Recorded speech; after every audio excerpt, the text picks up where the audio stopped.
Breaking news, Epstein speaks from the grave about Trump. Then we'll get into our takes on the Democrats giving in on the shutdown, Trump's claim that prices aren't high, it's just in our minds, and we'll dip back into this MAGA civil war involving Ben Shapiro, Megyn Kelly, and Tucker Carlson.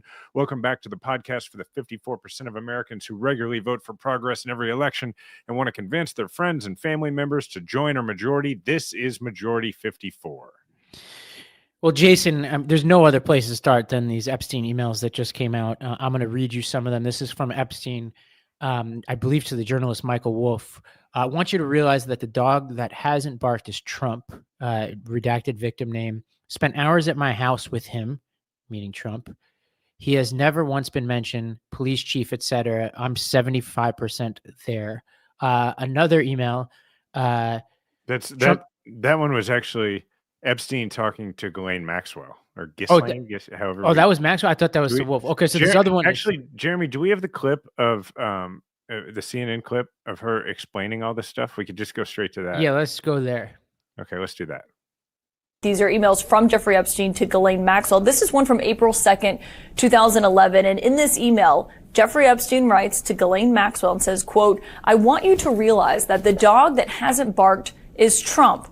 There's a name that's redacted, which the House Oversight Committee has said is a victim of Jeffrey Epstein's. Obviously, we have not been able to independently confirm that because her name is redacted from this email. But they say redacted, spent hours at my house with him. He has never once been mentioned, police chief, etc. I'm 75% there."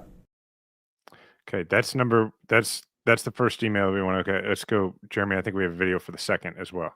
Jeffrey Epstein writes to Michael Wolff and says, quote, "Trump said he asked me to resign." And he adds, John, "Never a member ever. Of course, he knew about the girls as he asked Ghislaine to stop." Now, again, we don't have the context of this email, but John, that comes as in recent months, we've heard President Trump himself and the White House say that Jeffrey Epstein was kicked out of Mar-a-Lago for being a creep. And Trump himself told reporters on Air Force One that he was trying to poach women, he and Ghislaine Maxwell, from the Mar-a-Lago spa. And that was why they had such a falling out and why he ultimately asked Jeffrey Epstein to leave the Mar-a-Lago club. All right. So this happens here's what's happening in the background. This stuff comes out. We know, I apologize to the new congresswoman from Arizona. I have not yet learned how to pronounce her name, and I'm not gonna butcher it. But I know with her being sworn in, we have the very pressing issue of that probably gives you enough members who want to sign the discharge petition to go directly to a vote on releasing the Epstein files, which is, to explain to people in a very simple way, a discharge petition just means we don't need to go through committee. We don't need to, it's enough members signing it saying, let's go directly to a vote on this matter. And there are Republicans who have said that they would sign on to that discharge petition, which is a really big deal. Yeah, our friend of the pod, MTG. I think. Yeah, for sure. Yeah, don't know that she's ever guested, but we'd certainly consider. Welcome. She's welcome to come on. Yeah, you guys could talk about space lasers. Yes, right. I'm sure we'd have the same views. But so yeah, so her, Boebert, Mace, and Massey have all said they're going to sign on, and that is a Mount Rushmore of crazy. That is, and the news I just saw just before we came on is that Trump right now is calling them individually to try and talk those four into not signing on. I suspect he'll be successful with some of them. Probably not Massey. The other three. It's probably going to be Mace, if we're going to be honest, and maybe Boebert. MTG seems to me like she's... And now, Trump wants it bad enough that he may be like, you know what, Marjorie, I've been thinking you should be the nominee for the Senate in Georgia. Well, Mace is you could imagine those other way. And Mace is, I don't know if you've been following the Mace saga with the airport. She's just unraveling. She's all over the place and she's gone from a few years ago being like, look, we need to be smarter on how we message abortion and flirting with the idea of becoming a pro-choice Republican to whatever it is she's doing now. So he might be successful, but what this really there's an inescapable conclusion here. And that is that Trump is guilty of whatever at least 75% of the worst possible things that could be in there. I think. How is this? I've been in meetings all day. Like, how is this playing? like, what are people saying about this? It seems to me that people are just, well, look, the stuff I've seen is like those two emails that we just read. Those are everywhere because Yeah, that is Epstein saying that Trump spent hours at my house with undergrad. with this victim. Okay. Now, do any of us think that if Trump spent hours at Epstein's house with that victim, that they just played checkers? Like, do any of us think, like, does anybody think now? This doesn't prove that he did that, but this is Trump saying that this is Epstein saying that to a co-conspirator years ago as they talk about how to handle Trump. Okay. Um, so that's part of it. And then the other part is like, look at the lengths to which Trump has gone to The avoid this Maxwell list prison getting thing. out. Yeah, The, Maxwell prisons. Yeah, do the list, man. Well, I think that I think the only thing we need to talk about is the Maxwell prison thing because it is the most inexplicable, which is he moved. First of all, he brought her into a room with only his former personal attorney, only political appointees. Usually they're career people. Fired Comey's daughter, who is on this case, moves her. They have this meeting. Nobody knows. There's no transcript. There's no evidence of what was discussed in this room. Suspicious for sure. Broke protocol in every way. Then she gets moved to Camp Fed in Texas with the Theranos founder and a bunch of nonviolent criminals in a way that most prison officials have described as unprecedented, and certainly in the world of just politics means like you're willing to take that risk and bring attention to this move means you are going out of your way to ensure that she knows you're looking out for her. I wonder why you're taking that political risk. And then he's asked repeatedly whether he would consider a pardon or a commutation for her. The easy answer is no, because she's a sex offender. And a human trafficker. But Jason, he doesn't want to go there. I wonder why. Of children, by the way. Yes. A children trafficker. So what's the best possible scenario of what Trump is trying to cover up here? I could tell you what he's going to say. What he's going to say, okay, but the best case in reality is that he thinks there's inaccurate information in there and that he thinks Ghislaine Maxwell is potentially going to say something about him that's not true. That's the best case scenario. Best. That's not good. It seemed like a million years ago, but obviously they made this whole big thing about they're going to release it, and then they were quiet. That's how this whole thing started. They saw these emails, right? And we got to go back over. He knows what's in it, which is why he changed his position. He became president. His attorney general and his FBI director got access to them.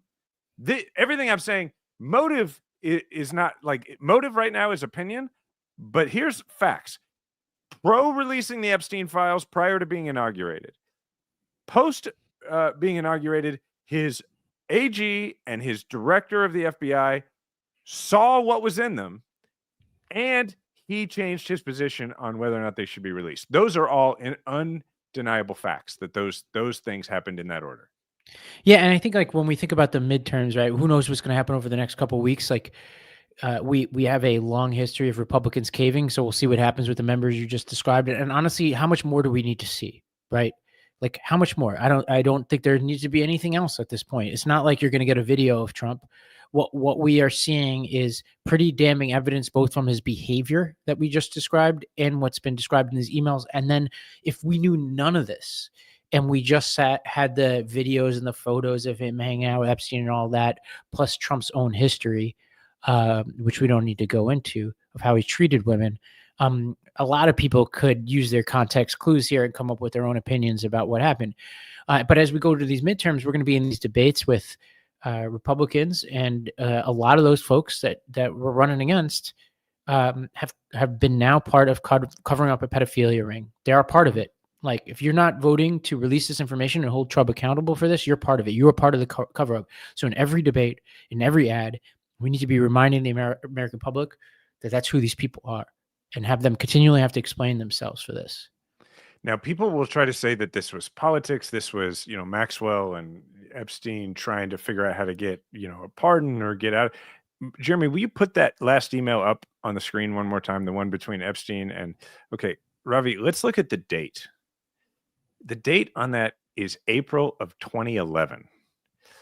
So if they come out and try to say that this was, political machinations, Trump was, I mean, we're talking, aren't we even pre the correspondence dinner where he gets made fun of for flirting with running? I mean, his running for president was not a real notion. And certainly his becoming president was not a real notion in anyone's mind. It's a great point. I didn't even catch that.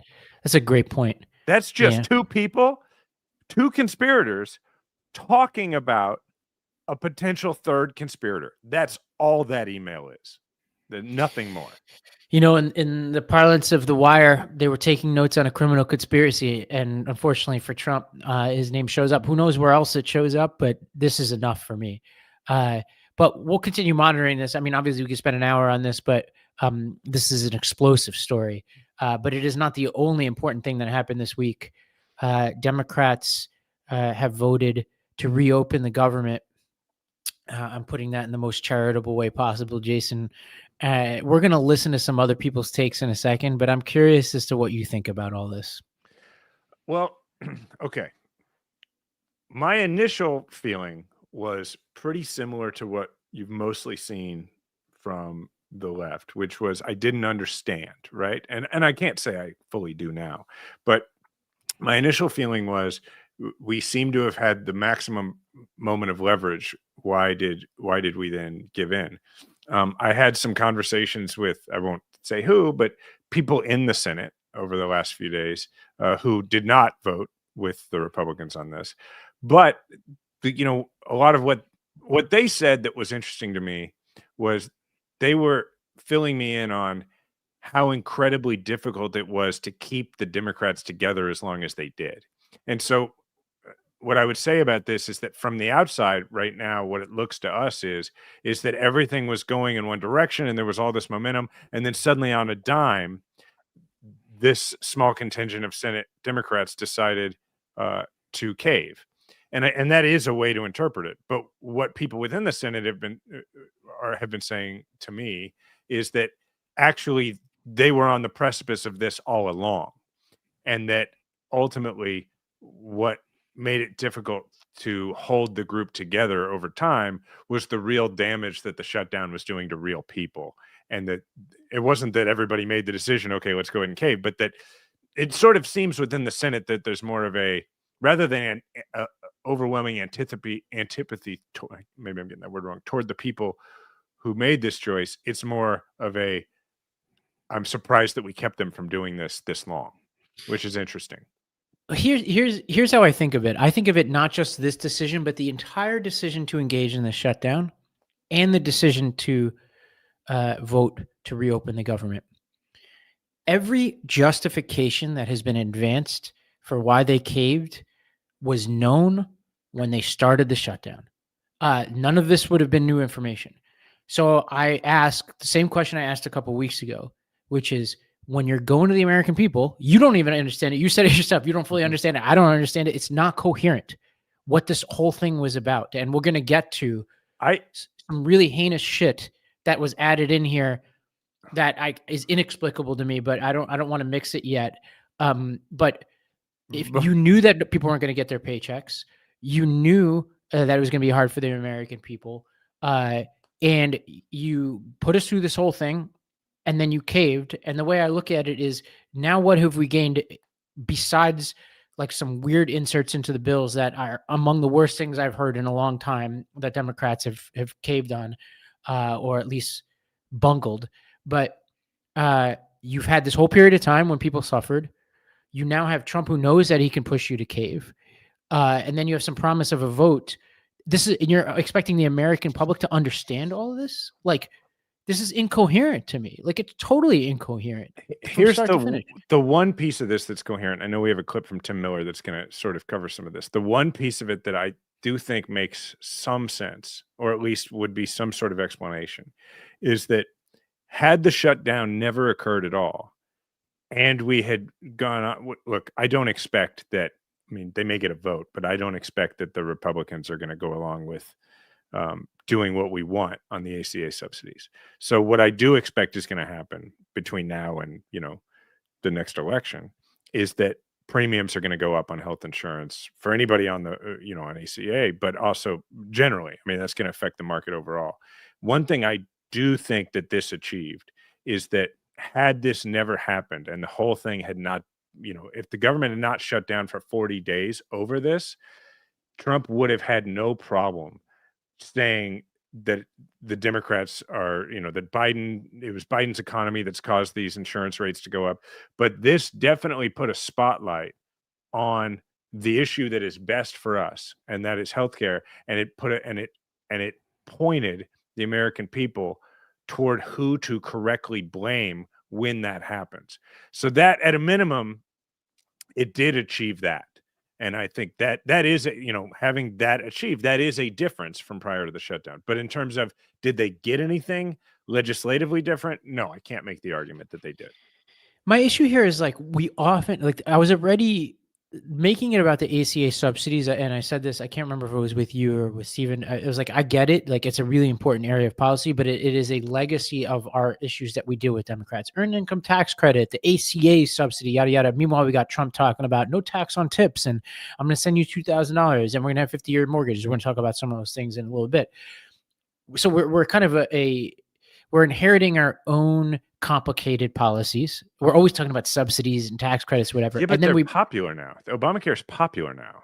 It depends on how you talk about it. But of course, but it's but now we're asking people that have been paying attention to this enough to know that we were fighting for those. We didn't get them, but then we got the vote. And then when the premiums go up, it's going to be because of and I think there's some of that I somewhat agree with. I like you have lived through enough of these things to be a bit skeptical that that whole complicated combination of factors is going to linger in the minds of voters 9 months from now. I don't think that 9 months from now people are going to be like, oh yeah, the Democrats shut down the government over the ACA subsidies, but I do think that it will leave enough of an impression that there is a much greater chance now that in 9 months Americans are going to be like, Trump made health insurance more expensive, and my health insurance has gone up, and it's Trump's fault. I remember that it's Trump's fault. I remember that Trump wanted this and the Democrats didn't. And they may not remember the details of all that, but I do think that if we do it right, they will remember that, and they might not have otherwise. A good chance they wouldn't have if we hadn't had it be the center of the debate for a month. I hope you're right. I think there's an alternative universe that I hope does not occur, in which you get the Trump pharmaceutical thing, you get the $2,000 checks, you get the Supreme Court case, the economy's humming along again, and the narrative is not, hey, they were trying to cut, and maybe even Trump by fiat eventually comes around to fixing this anyway, because he, in his own way, in his own ego, he feels like he wasn't boxed into a corner. And what we're left with is Trump gets things done. I hear this from Democrats all the time. Trump just gets things done. Democrats couldn't even win their own shutdown over this issue. They caved immediately. Democrats are weak. And I feel like that's our brand, both internal to the party for sure, but also potentially with the American public. That's fair, but you got to work to your win scenario. And if Trump is able to, if Trump is somehow, despite his best efforts, able to make the economy positive again and bring down the rates of farmers and all that stuff, well, your win scenario doesn't include convincing people on healthcare. But if things continue the way that they're going, when they appear to be going, well, then you play to your win scenario. And that win scenario is, what's the issue where voters trust Democrats overwhelmingly, consistently more than Republicans? It's healthcare. So if you can put that to the front, you put that to the front. And so, yeah. Well, one person who agrees with you is Tim Miller, and we're going to go through a lot of the takes in a second, but we're going to take an ad break, and we're going to come back. We're going to hear from people from across the spectrum who have all different kinds of opinions on this. We're also going to talk about some truly maddeningly crazy stuff that was inserted into this bill that I can't even believe. We're going to talk about Trump's interview with Laura Ingraham, and then a very juicy MAGA civil war that's brewing that we started talking about last week, but that has only gotten hotter. You've probably seen a million ads for hair growth products and thought, sure, like that actually works. I did too, until I found out that Nutrafol isn't like the rest of them. Nutrafol is physician formulated, clinically tested, and dermatologists recommended. Nutrafol is the #1 dermatologist recommended hair growth supplement brand, trusted by over 1.5 million people. And you could feel great about what you're putting into your body, since Nutrafol hair growth supplements are backed by peer-reviewed studies and NSF content certified, the gold standard and third-party certification for supplements. And while many supplements rely solely on ingredient studies, Nutrafol clinically tests final formulations to ensure their efficacy using a variety of hair measurement tools like hair counts and pull tests to assess growth, quality, shedding, and texture. Adding Nutrafol into your daily routine is simple. Purchase online, no prescription required. Automated deliveries and free shipping keep you on track. Plus, with a Nutrafol subscription, you can add up to 20%. You'll have access to a free one-on-one naturopathic doctor consult to support you on your hair growth journey. And a Headspace meditation membership is also included. So see thicker, stronger, faster growing hair with less shedding in just 3 to 6 months with Nutrafol. And for a limited time, Nutrafol is offering our listeners $10 off your first month's subscription and free shipping when you go to Nutrafol.com and enter the promo code MAJORITY. Find out why Nutrafol is the best-selling hair growth supplement brand at Nutrafol.com. That's spelled Nutrafol.com, promo code majority. That's Nutrafol.com, promo code majority. When we relaunched this podcast, it seemed like we had to figure it all out on our own. Scripts, setups, filming schedules, logos. It was super overwhelming, and every day it seemed like we had a new decision that needed a new answer. And when you're starting off with something new, it seems like your to-do list keeps growing every day with new tasks, and that list can easily begin to overrun your life. Finding the right tool that not only helps you out, but simplifies everything can be such a game changer. For millions of businesses, that tool is Shopify. Shopify is the commerce platform behind millions of businesses around the world and 10% of all e-commerce in the US, from household names like Mattel and Gymshark to brands just getting started. The Midas Touch Network is proud to have their own store using the Shopify platform. You can get started with your own design studio with hundreds of ready-to-use templates. Shopify helps you build a beautiful online store to match your brand style, accelerate your content creation. Shopify is packed with helpful AI tools that write product descriptions, page headlines, and even enhance your product photography. Now get the word out like you have a marketing team behind you. You could easily create email and social media campaigns whenever your customers are scrolling or strolling. And best yet, Shopify is your commerce expert with world-class expertise in everything from managing inventory to international shipping to processing, returns, and beyond. Turn your business idea into with Shopify on your side. Sign up for your $1 per month trial and start selling today at shopify.com/majority. Go to shopify.com/majority, shopify.com/majority.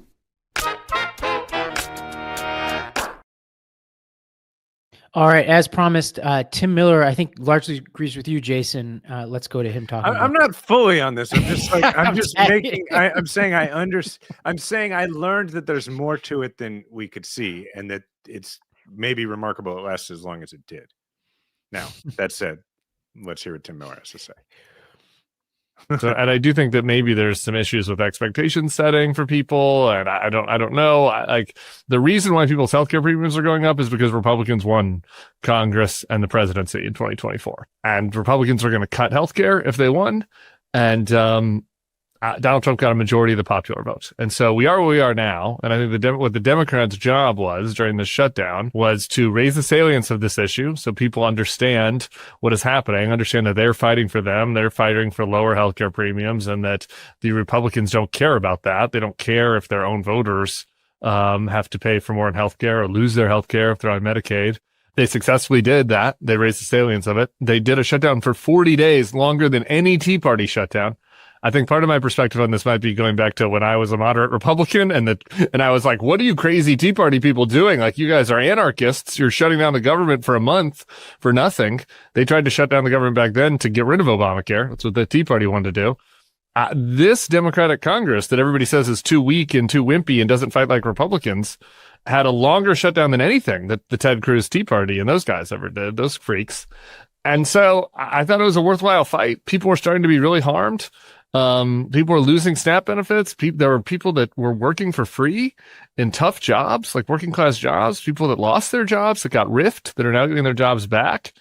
And to me, it was like they gave the Republicans a chance to come to the table. They had 40 days. They never did. And now it's time to beat them at the ballot box next year. And I think the Democrats are in a lot stronger position than they were in 40 days ago. So I do agree with a lot of that. Had I been in the Senate, I would not have voted with the Republicans because I do think it would have made, particularly given the position that I would have wanted to see what would have happened. I think it's unlikely that Trump would have come to the table and said, okay, let's do something about the subsidies. But I would have wanted to know what would have happened if people's Thanksgiving flights were getting canceled. Yes. I would have, like, to me, let them own that. To me, I would have, I do think it was worth waiting a little bit longer, like maybe a couple more weeks, to see if that changed their position.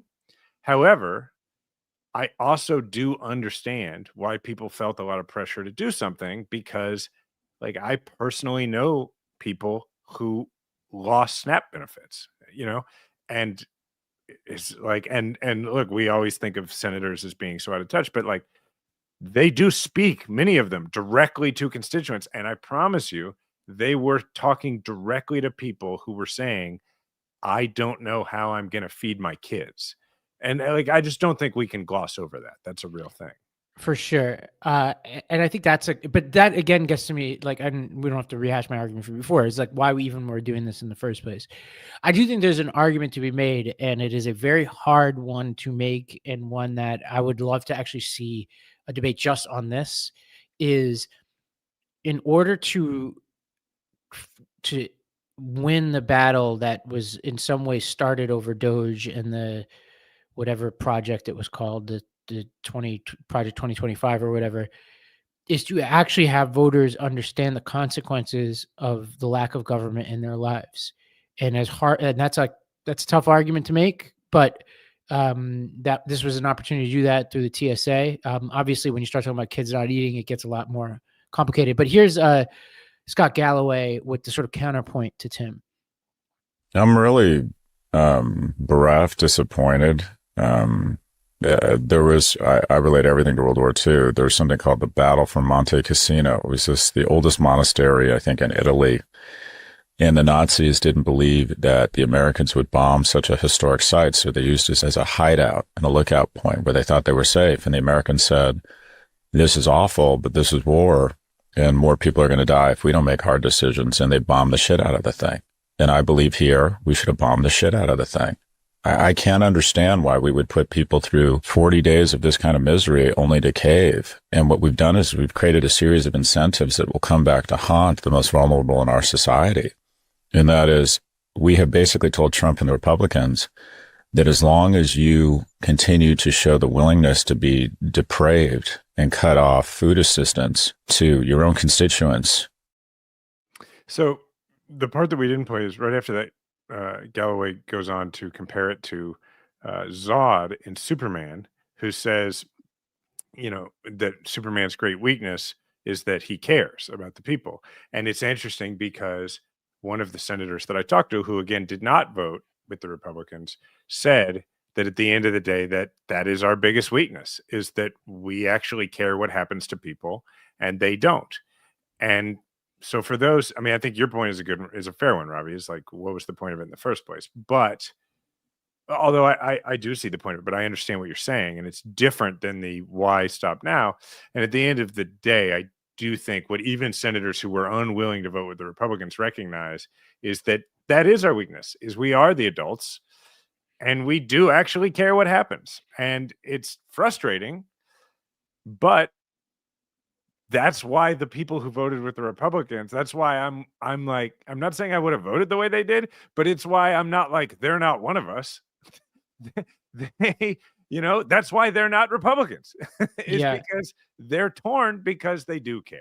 And I think we should celebrate. That should allow for unity. Let's turn the page on the simpler version of this debate that I thought we were going to have today, which is on the merits, and add a new wrinkle, that I think makes it impossible to defend the actual legislation that they passed. Not the idea of reopening the government, but the bill that they passed the Senate. And this is where I honestly, I would invite anybody to make an argument on behalf of this. I don't understand. Jeremy, let's play the clip of the clip I've tagged as the weird shit clip. Is expected to try to approve the Senate-passed spending package tomorrow. That would bring the shutdown to an end. But here's something to note. Lawmakers are not just voting to reopen the government, but they are also going to expand senators' ability to sue the United States government as well. That's because tucked into one of the spending measures that is expected to pass here tomorrow is a new provision that requires the Justice Department to tell Congress if it's investigating a lawmaker and if their personal information has been subpoenaed. Failure to do so could allow lawmakers to sue the government for up to $500,000.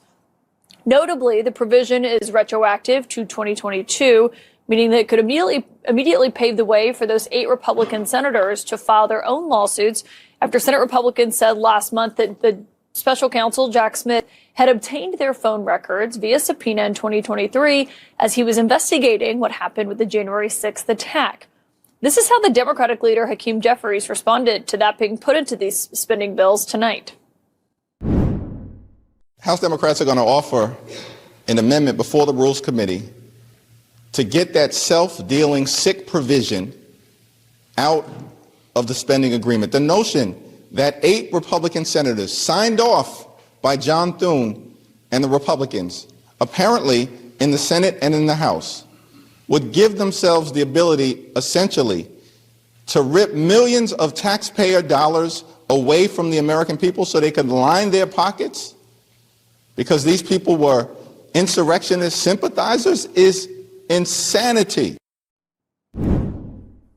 Okay, so that's what you're hearing from the top Democrat in the House. Maybe not that surprising that he doesn't agree with this, but listen to what the Republican Appropriations Chair, Tom Cole, had to say tonight. He told CNN he was surprised to see this provision in the bill. And when he was asked if it needs to be in this funding bill, Tom Cole, a Republican, said, quote, "Not particularly." Okay, let's make sure we lay this out properly for folks and why it's such an outrage.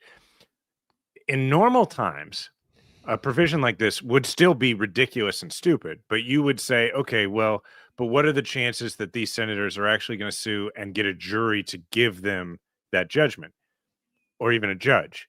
Well, here's the thing: is that the Trump Justice Department is never going to defend the government on this. The Trump Justice Department, the moment a senator files on this, the Trump Justice Department is going to settle. Like, this will never see a judge, never see a jury. It's just a ticket to be given hundreds of thousands, if not millions of dollars. And it is, Jeremy just put in the chat, it is straight up bribery for loyalty. That's what it is. It is straight up. It is, like you said before we started recording, Ravi, it is Josh Hawley getting paid to support the insurrection. That's what it is. So I'm still getting to the bottom of exactly what's going on here. The clips I'm about to play assume this is already past the Senate, and we're checking on this really quickly. If that's actually what happened here, I'm sorry. Like, then there's no excuse for it. If they knew that was in there, there's no excuse, and they should have known. If they knew, really bad. If they didn't know, what the hell? Like, how could you get your lunch money taken like that? Like, what is going on? We have what is everybody doing on the Hill? If you're not checking this kind of stuff, either way, I'm hoping Jeffries can succeed, but there are moments like the clip I'm about to play right now that make me think that it's going to be an uphill battle for Democrats. Let's go to this clip from a conversation going on in the House. I'm far from haranguing the chairman. I'm giving the opportunity for the chairman to explain the meaningful work that he's been engaged in, and I suspect that he welcomes and relishes that. So I want to talk to you about the provision that my colleague from Pennsylvania noted earlier. And this is the provision that essentially allows specifically 8 Republican United States senators to reap upwards of $500,000 payday with respect to the phone record notice provision that they've added into the bill. You support that provision? I didn't have anything to do with it, didn't have any knowledge of it. Not asking if you have knowledge of it. Do you support it? Yeah. Do I support the bill? Yes. Do I support every single provision of the bill? No. You don't find this provision repugnant? I think most American people are going to find this pretty repugnant. I was surprised to see it in the bill. I was unaware of it. It was not. Why not work with us to remove it? Right. Let's see what you do. Okay, so it clearly has passed and gone, because that's the House Rules Committee where this sort of thing would start. That's Tom Cole. That's the chair, right? Who would, that's the very person that Caitlin Collins was just said, I don't particularly think it belongs in the bill, but that's him saying, like, I'm not going to do anything about it. And for those who don't know, like, the reason that it sets up that way for the Republicans is now they just want to pass the thing, right? And if they do amend any portion of it, then it has to go back to the Senate again, right? If they pass it as is, then it just goes, they reopen the government, Trump signs it, that's it. If they amend anything in it, now it's got to go to a minimum conference, possibly back, could be reopened again in the Senate. And that's I'm not in any way justifying it, but that's the spot that Republican leadership in the House now finds themselves in. And so it's ridiculous. This is like malpractice. Like, I don't even know what to say. Yes. Like honestly, like every single Democrat who voted for this should be primaried. Like, and I include Angus King, who is on this podcast, seems like a nice person, but I'm like, either you're dangerously incompetent at your job or incredibly foolish and stupid. Like, something has gone fundamentally wrong in the United States Senate for them to now be paying. It's one thing when Trump decides to do it. It's another thing when you sign off on it. Like, this is inexplicable to me, and I'm searching for some kind of logical explanation for what happened here, other than gross incompetence or just incredible weakness. Like this undoes any good argument that Tim Miller or anybody else can make on behalf of this bill. Like, this part of it is inexplicable. Totally, Like, I totally agree with that. There's no way. At a minimum, it should be like, if you voted for it, you should be out there being like, we need the House to undo this so that we can get this part out, because you just have to fall on your sword. Yeah, where are these people? I should have known about this provision. I didn't know about this provision, and that's my mistake, and we've got to undo this. It's unbelievable, honestly. Like, and this is where I'm like, you take what I said before, reasonable people can disagree with it, you add this to it, and I'm thinking about people at home, like my mom in Staten Island, who's had a lot of struggles with where the direction of the Democratic Party has gone. A lot of my friends who, when they tune into this kind of stuff, they're like, who is fighting for us? Like, who's fighting for us? Because I continue to be appalled by what happened on January 6th and everything Trump did. And when I see my own party lay down like this and participate in the most asinine, like, this is the thing, you add this to a House of Cards script, nobody would believe it. It's so beyond comprehension. And then to have your own party sign off on it, or a significant amount of them, honestly is unconscionable. Like, by the way, even taking out the provision that says that they can be paid $500,000 in damages for each instance of not being informed that they're being investigated, it's still a terrible law. Right. Like, Bob Menendez is sitting in jail right now because he took bribes. Do we think that, like, the moment they were looking into him, he needed to be informed of it so they could go hide the evidence? Like, the whole idea is that these are citizen legislators. That's the whole idea, is that if you are being investigated, no, you shouldn't have to be told about it. You should be treated like every other citizen. You're not supposed to get special treatment just because you were elected to something. It's a bad law regardless. Well, everybody who's listening to this, call your member of Congress on the House side, no matter what their party is, and your senators, especially if your senators are those Democrats who voted for this thing. I mean, horrendous. Well, we're going to take one more break, and then we're going to talk about this Laura Ingraham interview that Trump did, and then the MAGA Civil War when we get back. When you're buried in credit card debt and loan debt, it's human nature to put it off and say, I'll deal with it later. I have some family members in my life who've been letting debt accumulate, and it's really been like a mental strain on all of us. So if that's you, here's a hidden fact the debt strategy experts at Done With Debt shared with me. They discovered a little known strategy that works in your favor to dramatically reduce or even erase your debt altogether. They aggressively engage everyone you owe money to this fall, and here's why. They know which lenders and credit card companies are doing year-end accounting and need to cut deals.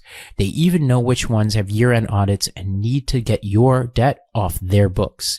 And that means that you need to get started with Done With Debt now, this fall. Done With Debt accomplishes this without bankruptcy or new loans. In fact, most clients end up with more money in their pockets the first month.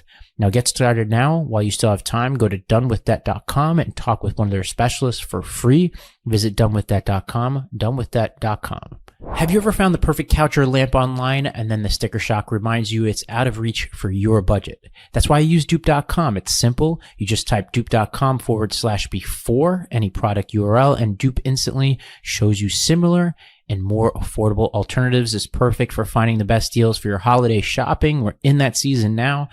And these aren't sketchy knockoffs. The truth is most products you see online, from furniture to fashion to gadgets, are mass produced in the same factories, and brands just slap on different labels and markups, and Dupe surfaces those same prices, those same pieces for way less. So you're not overpaying just for a name. That $5,000 sofa, $1,200 designer handbag, or $800 statement light fixture you've been eyeing, Dupe finds them, or something nearly identical, for a fraction of the price. And it's no wonder that Dupe has gone viral on TikTok. Millions of people already use it to save thousands on furniture and decor, sometimes 60, 70, even 80% off. And here's the kicker. It's completely free. This holiday season, Dupe is giving away 1 million Dupe points, and you could turn those points straight into gift cards. And here's how it works. You earn Dupe points just by shopping with Dupe. No payment, no catch. Just search for the products you want, save money, and rack up points. Want even more? Share Dupe with your friends. They save, you earn extra points, and that means more gift cards for both of you. So for a limited time, the first 10,000 people who go to dupe.com/majority will get 500 Dupe points instantly. So let me say that again. The first 10,000 people who go to dupe.com/majority will get 500 Dupe points instantly, redeemable for gift cards, no catch. But spots are limited, so don't wait. So that's dupe.com/majority for 500 free Dupe points today. Use your Dupe points and gift cards to make the most of your holiday shopping. Go to dupe.com/majority.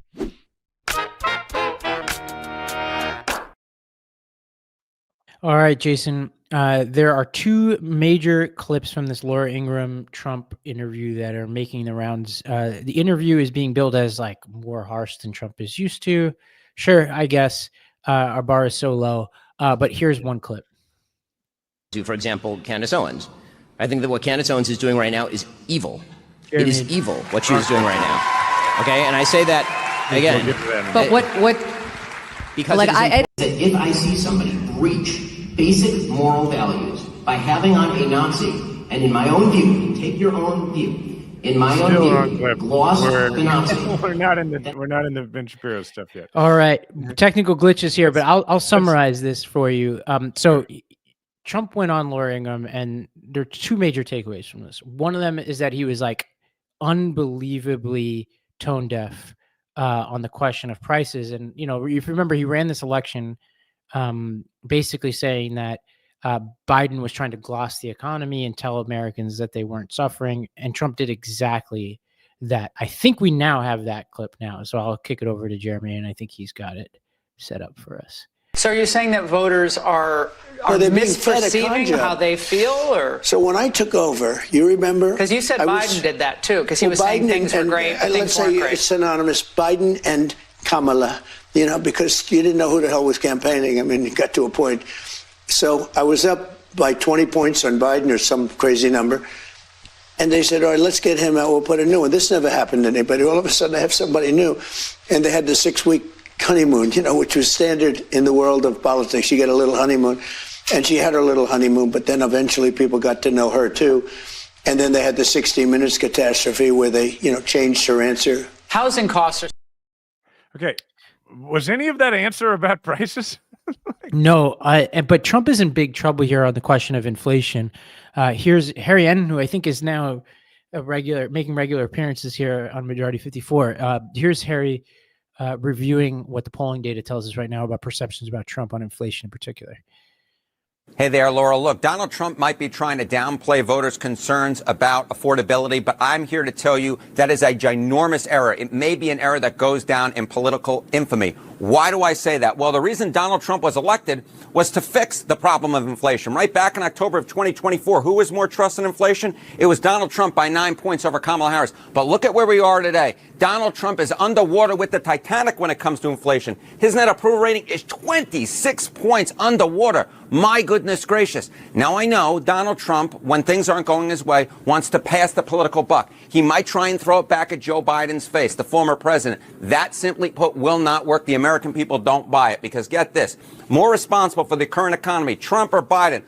We're talking 54%. The clear majority of voters say Donald Trump's more responsible for the current economy than just 21% who say Joe Biden. I will note I've seen this in poll after poll after poll. More folks saying Trump is responsible than Biden. Now, of course, it's one thing if voters don't like the state of the economy, but it's another thing when they don't think that Donald Trump actually gives a hoot. And we see that in the polling because take a look here. Trump attention to lowering costs, not enough. We're talking about 3 in 4 Americans, 75% overall, who say Trump's not paying enough attention to lowering costs. And even among Republicans, that solid Republican base who oftentimes approves of Trump's job by 85, 90%, 57% of them say that Trump's not paying enough attention to lowering costs.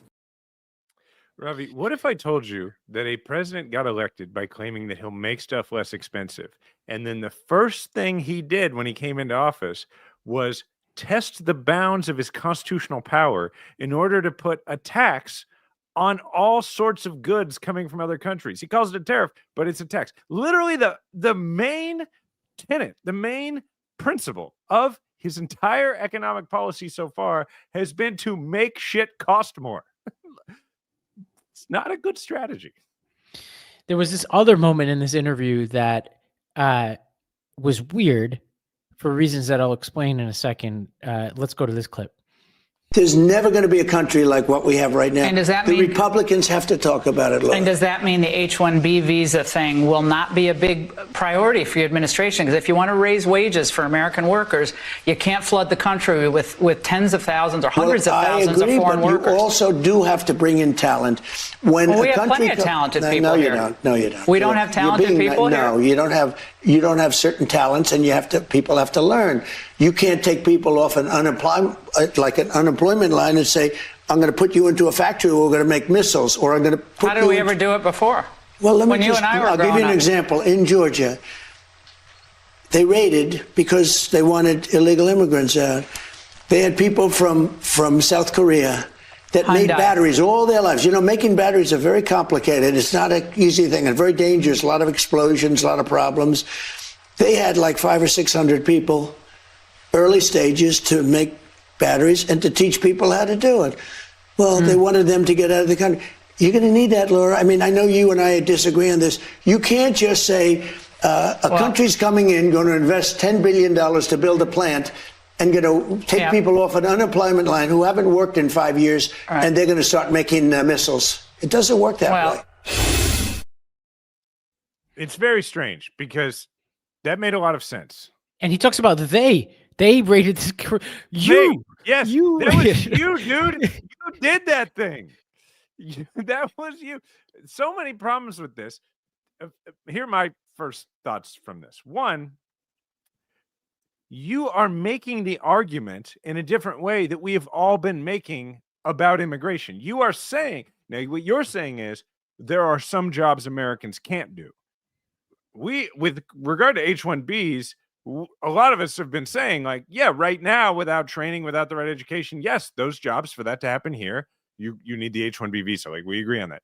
But then if you add the non-H-1B, the low skill, they're doing things that we won't want to do. Yes, those are cousins of each other. You can't act like they're completely different arguments. You can't say, well, we need people who can work in a factory to make missiles, but Americans are going to go work in the back of a kitchen over and over. They're going to clean they're going to work on farms and be migrants. You can't have it both ways. It's the two ends of that spectrum.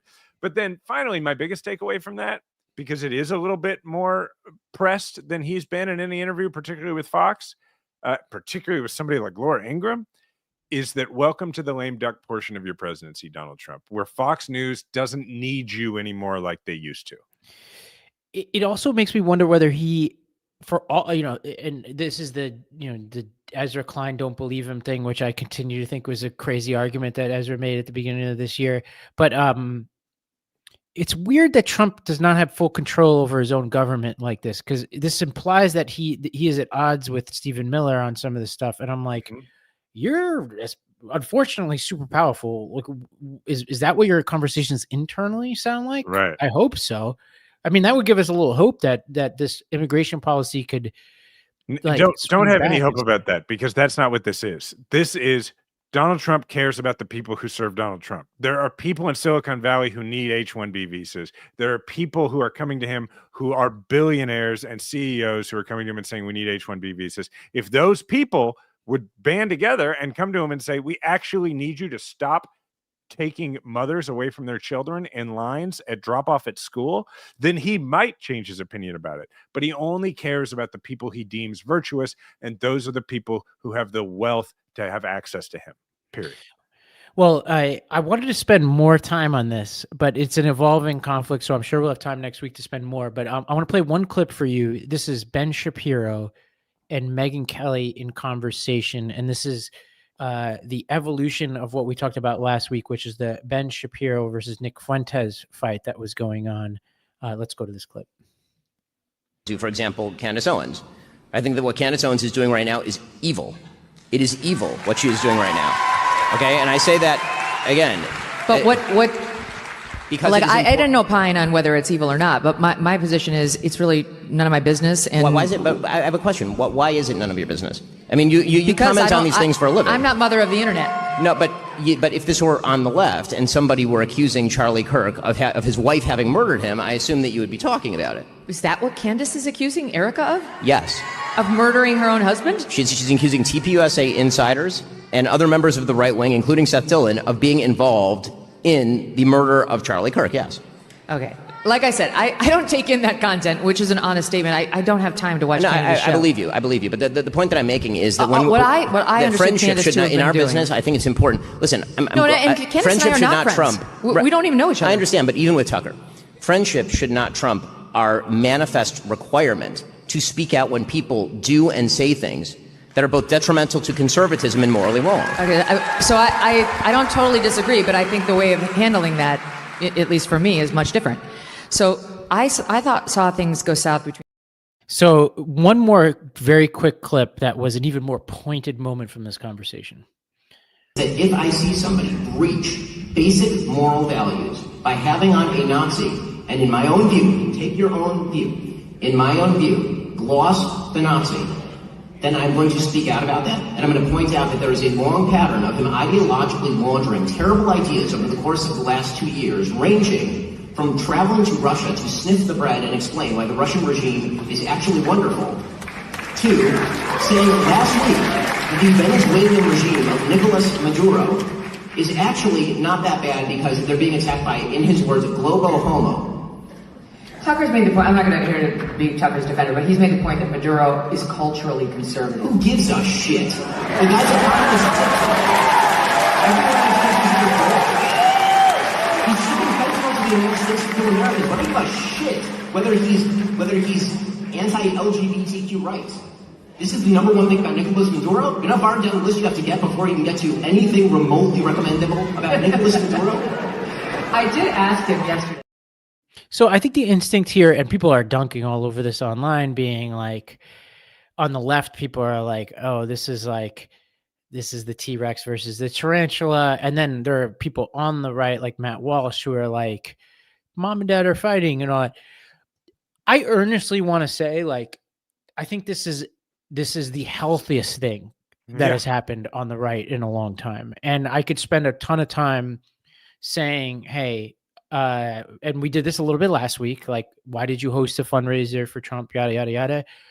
But in the end, we don't have time for that.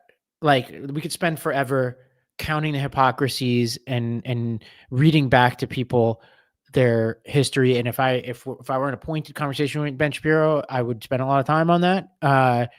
But I think I don't want to be cynical about it. I actually think it's an important step in the right direction. I do too, but let me inject the tiniest bit of cynicism, which is which is just that there's nothing that Tucker Carlson or Nick Fuentes or Candace Owens at this point can offer to Ben Shapiro. Yeah. But the only thing they can be to Ben Shapiro, now that they are all podcasters, is take away his audience.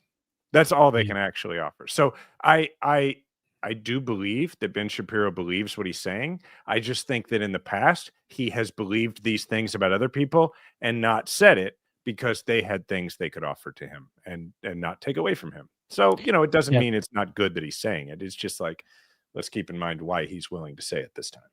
Yeah. And if people listen to the whole interview, it's very interesting because at various points, they acknowledge that their central project is taking on the left. And if I had a lot of time with Ben Shapiro, and maybe one day I'll have an extended conversation with him, I would push him on this assumption that the quote unquote left is his main threat nowadays.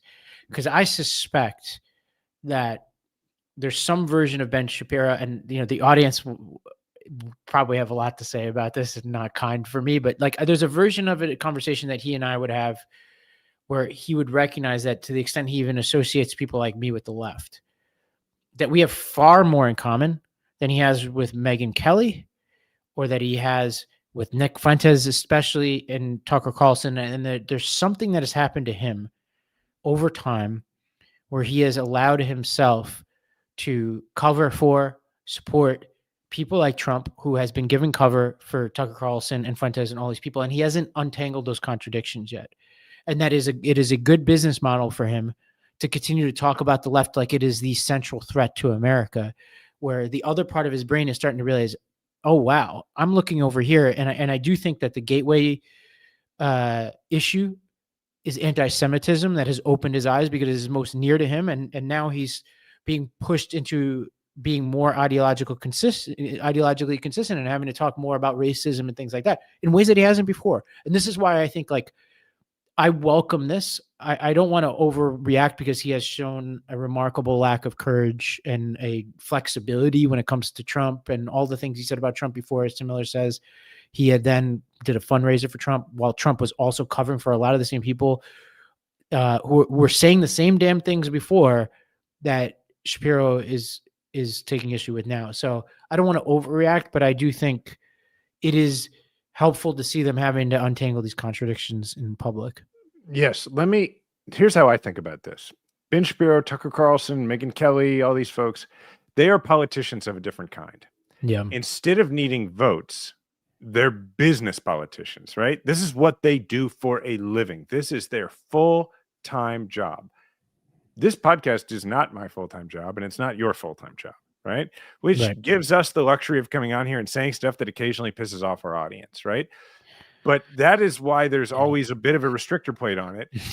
And it's why, for them, and it's why you have people like Megyn Kelly who have really gone through quite an ideological, and look, I've been on Megyn Kelly's podcast. I was on Megyn Kelly's show when she had Megyn Kelly Today. I was on her show for my first book in 2018.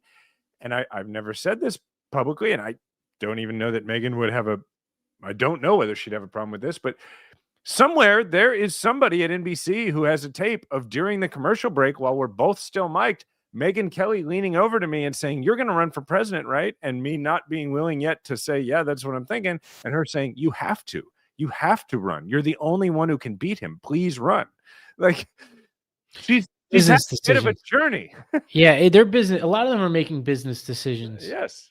But I do think there's something, and I know you have to go. There's something to be said. Megyn Kelly is lost. Like, I'm not even pretending she's savable, but there's something for certain people when they have to align their self-image with their actions to a certain extent. And that's where I'm watching Shapiro carefully. It's because he's waking up every day and he sees himself as a truth teller. So I'm curious to see where this takes him. And also because I agree with that. As long as there are customers at the end of that line, he will follow it. Is Right. my point. Yeah, well, and in sending off, you reminded me of something, which is like the our truth telling. And I think about last week, we were talking about Mamdani, and I don't want to overreact and say I got a ton of messages, but I got enough from people who are like, you're a shill, Chuck Schumer, DSCC, which is like, I love that the world people live in is like the only two worlds are Mamdani and the DSCC. The second thing was I got a ton of messages calling me like a moderate or Republican, whatever. I'm not here to pander to this audience. I love you too much to lie to you. We've been through this too many times. But what I want to challenge you to is not one of you people who DM me said a thing about education, which was my whole point. So like, yeah, you weren't on like an anti-Mamdani thing. You were just like, I want him to succeed. Yeah, and you're like, I want him to succeed. He's the mayor of my town, and I don't. I would, if you called me up tomorrow, I would fly back tomorrow, and I would cook him breakfast every day if that's what would help the city of New York. I want him to succeed. My point was his education policy does not make any sense, and it's going to hurt kids. And nobody DM'd me saying that was wrong. So it's like, if you have a different opinion on that, I want to hear from you. But if you're just going to call me a moderate chill or whatever, sure. Like I'm guilty as charged, I guess. But come on now. We got to have a big enough tent to be able to have these conversations. We got to be able to disagree with stuff. I voted for Biden. I campaigned for Biden, and I defied his government entirely on the Afghan stuff and was loudly critical of him. Right. I mean, I literally worked against his State Department and around them. I mean, like, that doesn't mean I wasn't a Biden. It doesn't mean I wasn't a Democrat. Right. That's the difference between us and the right. So, right. All right, we got a little bit of time for what's going on with us. Go ahead. I'm in Mallorca at the Rafael Nadal Academy. That's awesome. It's my third week in a row of playing tennis, and then I'm heading back to New York next week. And I can't even say I'm any better at tennis. I'm going to write about this. It's like strange that because you have to reconstruct your stuff. So in some ways you get worse before you get better and all that, but I'm in the best shape of my life. So I guess that works, but I've had a great time. The Spanish are amazing. Everybody calls me Javi, which I've now turned into my alternate persona on the tennis court. But Diana has to come here. She'd love it. It's so intense. I think I loved your post the other day where you proclaimed yourself the best trained average tennis player. I said awful, but I was having a particularly bad day. I was feeling down on myself. But yeah, it's interesting. I mean, there's a whole long conversation we had about it, but yeah, what's happening in your world? I was just going to thank everybody in the audience who gave to the fundraising campaign that Diana and I did to raise money in advance of Veterans Day for Veterans Community Project, which houses homeless veterans and builds outreach centers to prevent veteran suicide and reduce it around the country. We, in 11 days, raised $107,000. Is it too late to give? No, people can go. You can find the link in my bios on social media and on Instagram and that kind of thing. And so I really appreciate everybody doing that. And then yesterday, as part of the challenge, we went and did the Hot Ones challenge because people gave enough money, and we did it over, like, we had people who had given enough.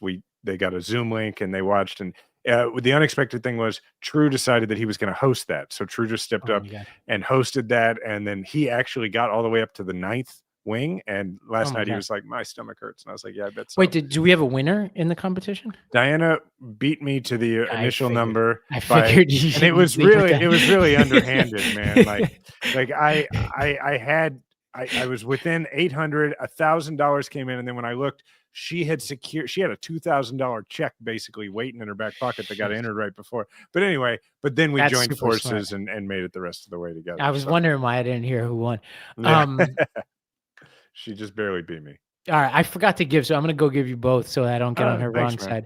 I've been.